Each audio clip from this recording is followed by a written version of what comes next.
Bienvenidos a nuestro canal. Queremos conocer tus opiniones sobre los contenidos. Deja tus comentarios en la parte de abajo. No olvides suscribirte y activar la campanita para recibir las notificaciones de los próximos videos. Luego vienen las habilidades sociales. Sabemos que si hay un diagnóstico de base, como la epilepsia, los niños con este diagnóstico tienen interacción, pero no tienen socialización, y eso es una gran diferencia. La interacción es lo que estamos haciendo ustedes y yo en este momento, interactuando en una videoconferencia. Pero la socialización ya es diferente, es face to face, de tú a tú, ¿sí? Mirándonos a la cara y participando activamente del otro. Entonces, es saber incluir al niño en los procesos de comunicación, en el lenguaje, en el otro, y no solamente al niño con el diagnóstico de epilepsia, sino a los niños que no tienen ninguna patología de base, que estos niños se fomente la empatía en ellos, el respeto en ellos, para que luego se fomente la empatía y el respeto para con el otro, que puedan entender y comprender que el chico que tienen al frente tiene alguna dificultad, o no lo llamemos dificultad, perdón, una necesidad educativa especial diferente a ellos. Cuando el docente logre fomentar eso, se va a poder centrar el mejoramiento de la calidad de vida y, por supuesto, el aprendizaje significativo, que es lo que dice David Ausubel. ¿Por qué? Porque es que el niño con diagnóstico de epilepsia se va a sentir incluido, se va a sentir partícipe del grupo, y el niño sabe que los demás lo van a comprender y lo van a entender, que el matoneo, que el bullying se va a acabar, precisamente por eso, porque se está estableciendo o se está fomentando, en este caso, las habilidades sociales. La comunicación, precisamente eso, que el niño que no tiene un diagnóstico de base pueda precisamente comunicarse con el otro de manera libre, pero también con mucho respeto. El desarrollo motor es muy importante porque muchos niños precisamente con diagnóstico de epilepsia suelen o tienden a presentar algún tipo de alteración, pero esto gira en torno a la empatía de ambos grupos, de los niños que tienen una enfermedad de base versus los niños que no la tienen, pero que tienen otra condición. Y finalmente, algo que es realmente importante, el apoyo psicológico y social. La labor del psicólogo educativo o del psicólogo clínico educativo que está dentro del aula o que está dentro de la institución educativa versus el trabajo de la trabajadora social son realmente importantes. Primero, porque el psicólogo clínico educativo permite identificar los factores de riesgo que no están permitiendo que el niño con algún tipo de necesidad educativa especial no esté fomentando el aprendizaje. Entonces el psicólogo va a determinar o identificar los factores de riesgo y va a establecer un plan de acción que haya encaminado con un proceso multidisciplinar, médico general, médico especialista, como el neurólogo, el neuropsicólogo, la trabajadora social y la terapeuta ocupacional.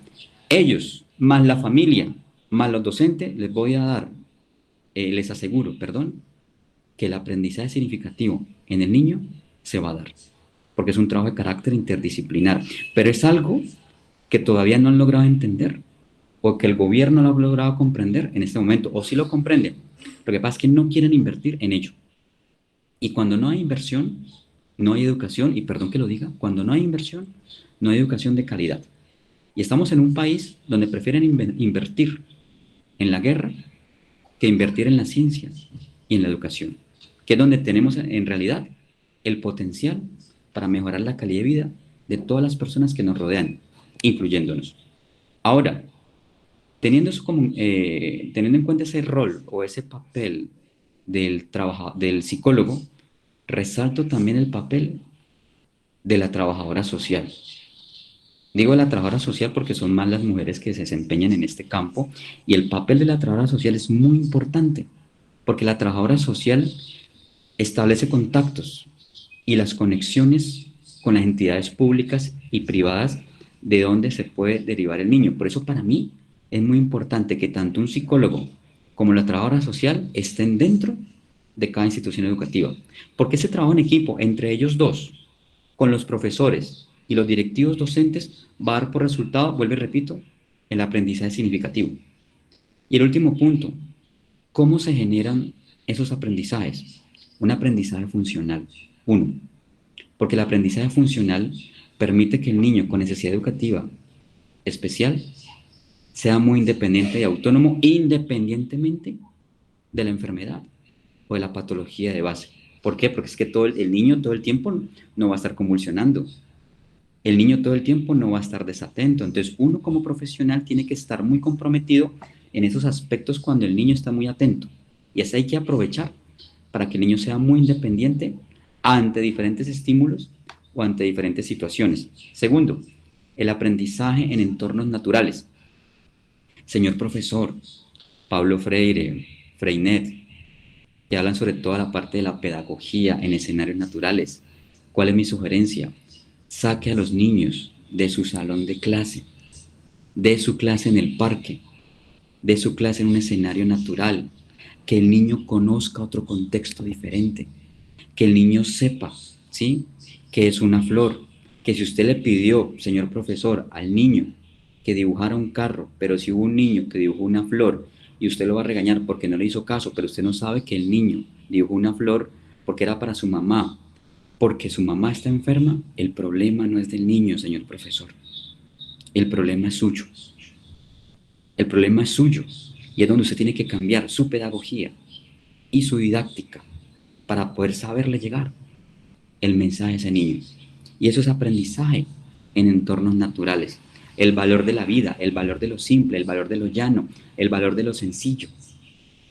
Cuando entendamos eso, que venimos aquí a aprender, a caer, pero también a aprender, vamos a entender en realidad el verdadero significado de la vida. La vida te está pidiendo a ti que estés tranquilo, que seas feliz, que no te compliques. No te compliques la vida y tampoco le compliques la vida a los demás, y menos a un grupo de niños que están precisamente en eso, en proceso de desarrollo. Entonces tenemos que fomentar una educación de carácter inclusivo, pero también en escenarios naturales. Y finalmente, el aprendizaje significativo.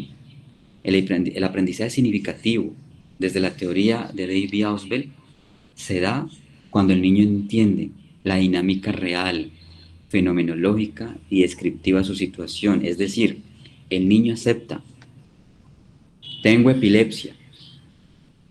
Y cuando el niño logra aceptar que tiene epilepsia, el niño entiende sus fortalezas, pero también el niño entiende sus desventajas.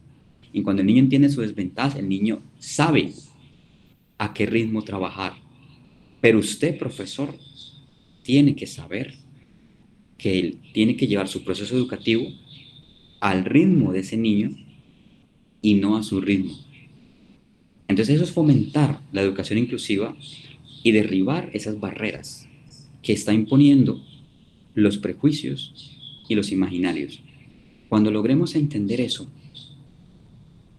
vamos a darnos cuenta que tanto el profesor y los profesionales no estamos enseñando, estamos aprendiendo también. Y que eso que nos están mostrando los niños con esa necesidad educativa especial nos permite precisamente mejorar nuestra calidad de vida. Porque es el niño que nos está enseñando a nosotros cómo seguir el plan de trabajo o el derrotero. Esos eran los 3 puntos que les quería comentar. Muchas gracias. Sigamos con Giselle y te pido por favor, Edna, que también le den la palabra en un Claro. momento a mis auxiliares de investigación, que ellos tienen algo muy importante. Continúe Giselle, ella Muy es bien. docente, entonces yo creo que dará la otra perspectiva a la que necesitamos también, porque el doctor ha hablado y la verdad el hecho de mover nuestra fibra, de mover, digamos, la necesidad de mejorar la educación es muy importante. Entonces, Giselle, bienvenida, preséntate por favor y nos compartes lo que tienes para hoy. Gracias. Bueno, buenos días, buenas ya tardes para todos. Pues como me presenta Edna, yo me llamo Gisela Linares, yo soy licenciada en Educación Especial, tengo un posgrado en Neuropsicología con un enfoque pedagógico educativo, soy consultora para la educación inclusiva y me desempeño en este momento como orientadora pedagógica de instituciones educativas. Bueno, digamos que escuchando a Carlos Alberto, pues es como muy grato encontrar esa lectura como tan holística de lo que compete, ¿cierto?, a la garantía de derechos y al bienestar, como lo nombra él, de los estudiantes en general, ¿sí? Indistintamente de cualquier etiqueta que puedas tener, si eres el estudiante más inteligente, o si tienes epilepsia, o si tienes autismo, o si sencillamente eres un niño con bajos recursos que no puede acceder al sistema educativo, indistintamente de cualquier característica que tengan los estudiantes, todas las instituciones alrededor, tanto de salud, como la familia, como la escuela, como todas las instituciones, deben caminar y deben ir hacia el goce pleno de todos los derechos, y el goce pleno de todos los derechos, pues en definitiva nos va a llevar a un bienestar. ¿Listo? Entonces yo quiero empezar por mostrarles un video pequeñito que organizamos para ponerlos un poquito en contexto, con cifras muy pocas que hay frente a la epilepsia y la educación en Colombia, y cómo desde la legislación nos ampara esto que Carlos Alberto menciona como una utopía, como un camino hacia el que vamos. Es un camino que legalmente ya está amparado, ya existe, ¿sí? Ya sabemos qué tenemos que hacer. ¿Listo? Entonces, una relación entre la familia y la escuela, cuyo eje de interacción son los estudiantes, y en Colombia se reglamenta educación inclusiva para la población con epilepsia. Cerca de 450.000 personas en Colombia han sido diagnosticadas con epilepsia, de las cuales un alto porcentaje debe ser atendida con un enfoque educativo diferencial. El impacto de la epilepsia en la vida de las personas debe ser considerado desde la totalidad y complejidad de cada experiencia individual. Este enfoque diferencial se ubica en el marco de la educación inclusiva, que es una relación entre la familia y la escuela, cuyo eje de interacción son los estudiantes, y en Colombia se reglamenta por el Decreto 1421. La meta de la educación inclusiva es comprender y celebrar la diversidad de sus estudiantes, y eliminar las barreras para el aprendizaje y la participación, garantizando el pleno goce del derecho a la educación de la población con discapacidad o trastornos del aprendizaje. La condición de discapacidad de una persona se certifica en un concepto interdisciplinar emitido por un equipo profesional, según la Resolución 113 del 2020. Y ahora, ¿qué creemos que debe comprender la escuela de sus estudiantes con epilepsia?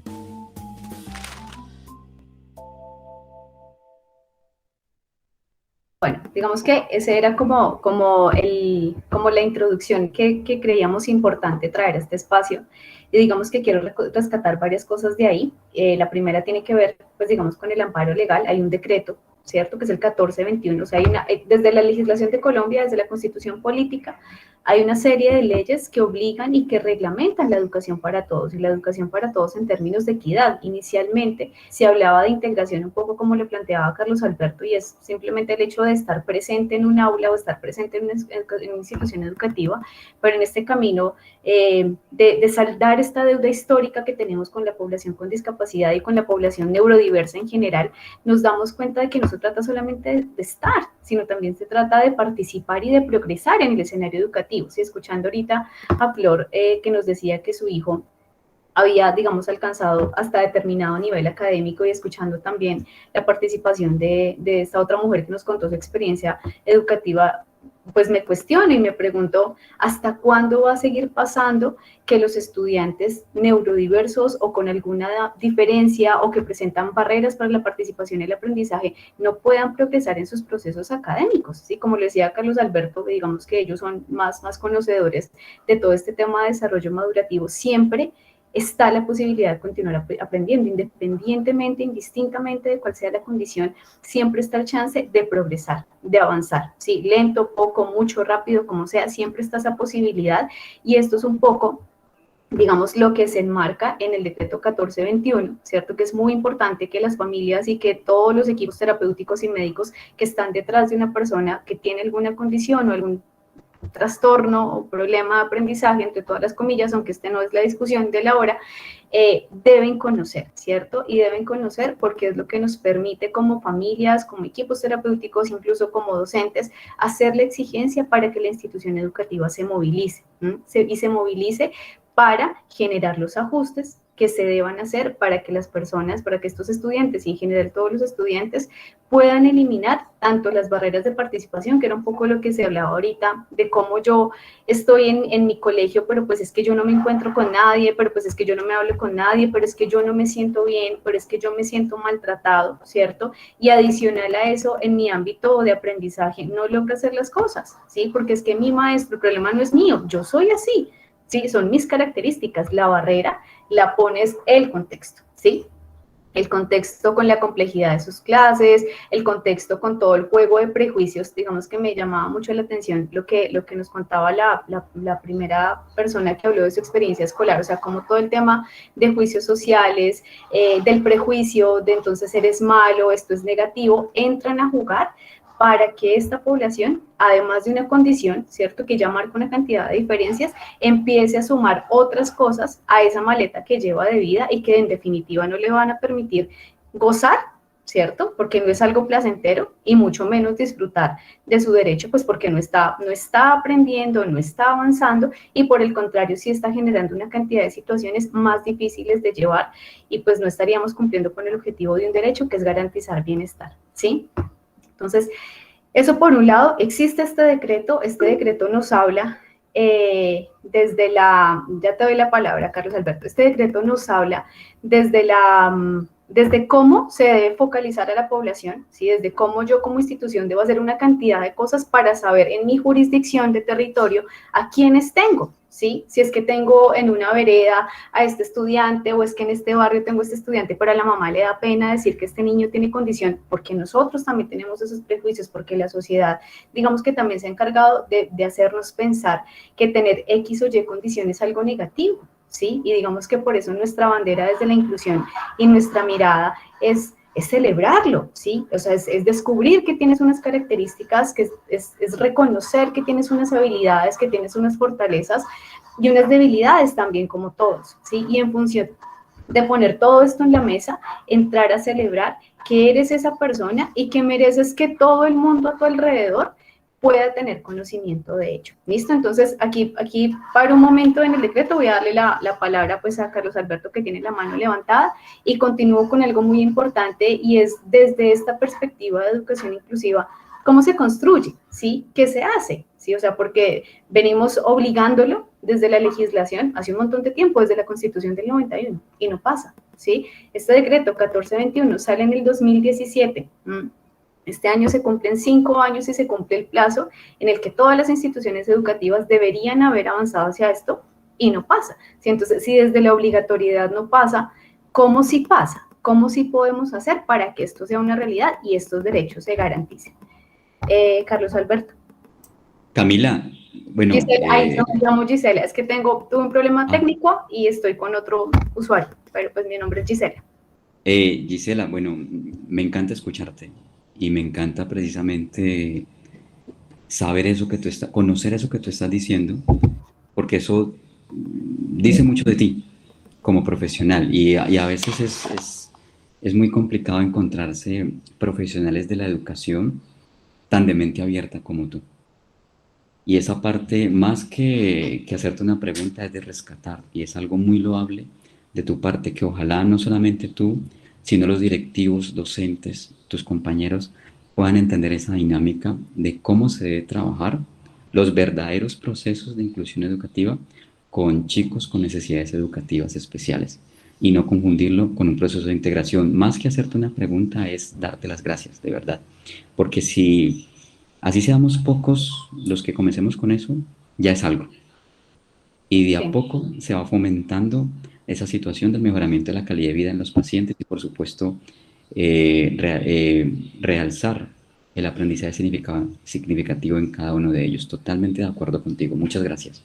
Bueno, Carlos, sí, y creo que lo que dice Carlos es donde realmente es el punto en el que nos tenemos que, o sea, legalmente ya tenemos todo, ¿sí? El conocimiento, bueno, no todos los estudiantes que tienen alguna condición tienen la ventaja de tener un médico, de saber qué me pasa, de tener una familia que comprenda mi condición. O sea, realmente las cargas emocionales que vienen en un niño que tiene dificultades, que no es el término, trastornos tampoco es el término, o discapacidad tampoco es el término, pero que tienen cualquiera de estas tres condiciones, son muy fuertes, ¿sí? Y no todos tienen la ventaja de tener un equipo terapéutico, un equipo médico detrás que pueda ayudarme a entender qué es lo que me pasa, ¿sí? Es como cuando tú tienes diabetes, o sea, sabes que si comes esto o esto te va a sentar mal, entonces ya sabes cómo manejarte para enfrentar una cena o enfrentar un almuerzo o unas onces, ¿sí?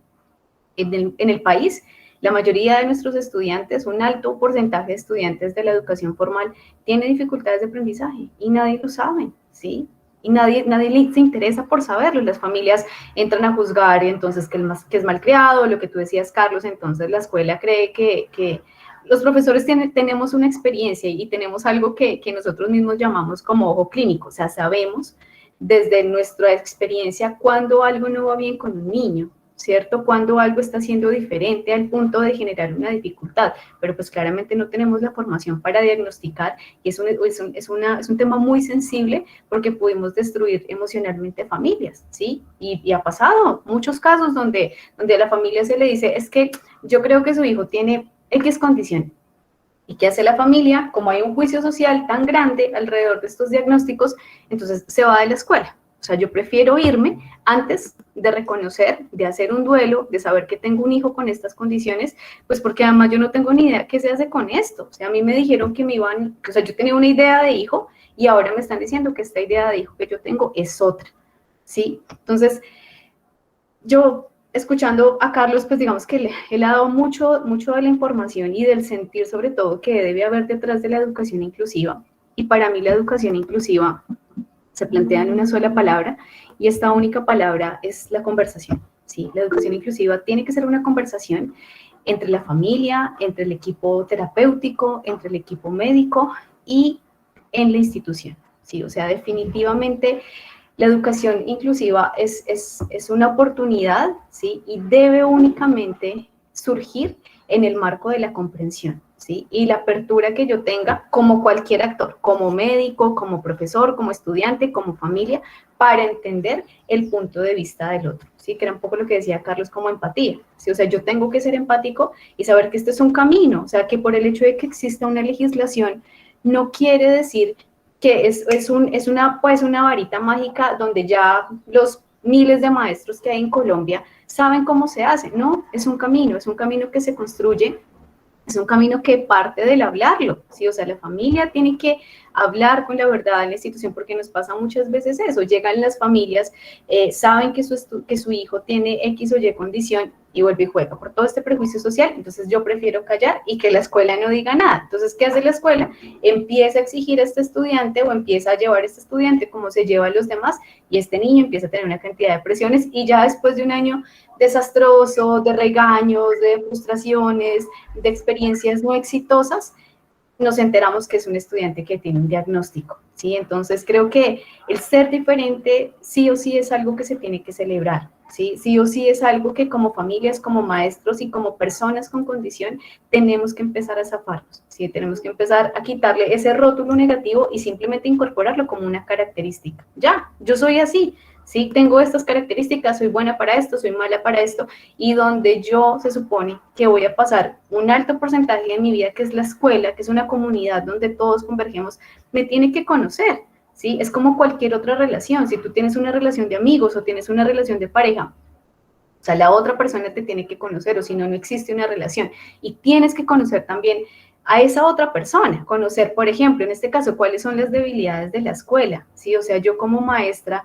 y con mis colegas profesores, siento que mucho de lo que pasa no viene de una mala intención, o sea, sí viene de unas prácticas absolutamente tradicionales que sí o sí se tienen que reformar y también en mi experiencia pedagógica puedo corroborar que la educación inclusiva es la mejor alternativa para que los maestros sean divergentes, o sea, es la mejor oportunidad para que el profe se vuelva creativo, para que el profe se vuelva ingenioso, para que sus estudiantes quieran aprender, porque es que la inclusión tiene algo y es que lo que le sirve a este joven, ¿cierto?, que no se logra quedar quieto porque tenemos una condición y necesita hacer una compensación motora permanentemente.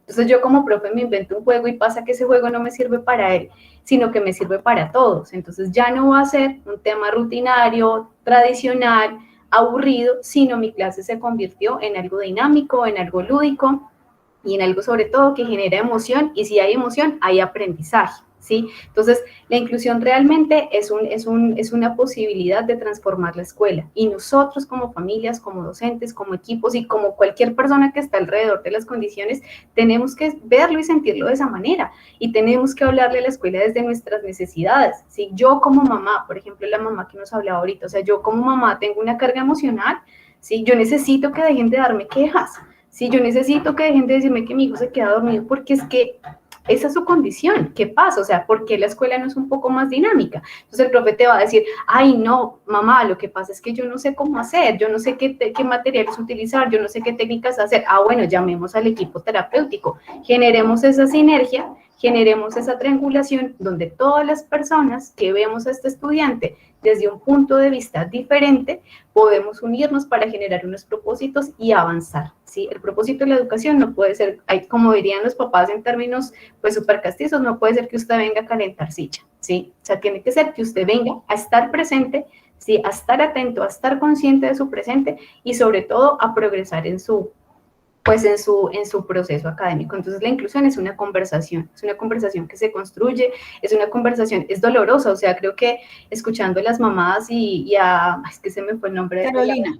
A Carolina, es un proceso que nos duele, o sea, es lo que uno siempre habla con las mamás, usted llega a la puerta, pues cuando había presencialidad, entonces vamos a ponerlo en términos de la virtualidad, usted coge y sienta a su muchachito enfrente de la pantalla y de ahí para allá quien torea los toros es él, ¿cierto? Con sus vivezas y con sus cosas en las que me puede generar bache, en las que me puede generar inseguridad también, ¿sí? Porque es que yo también tengo miedo y eso duele, ¿sí? Y lo mismo, la mamá que deja a su hijo en la puerta del salón, eso también duele, porque yo sé que le va a costar.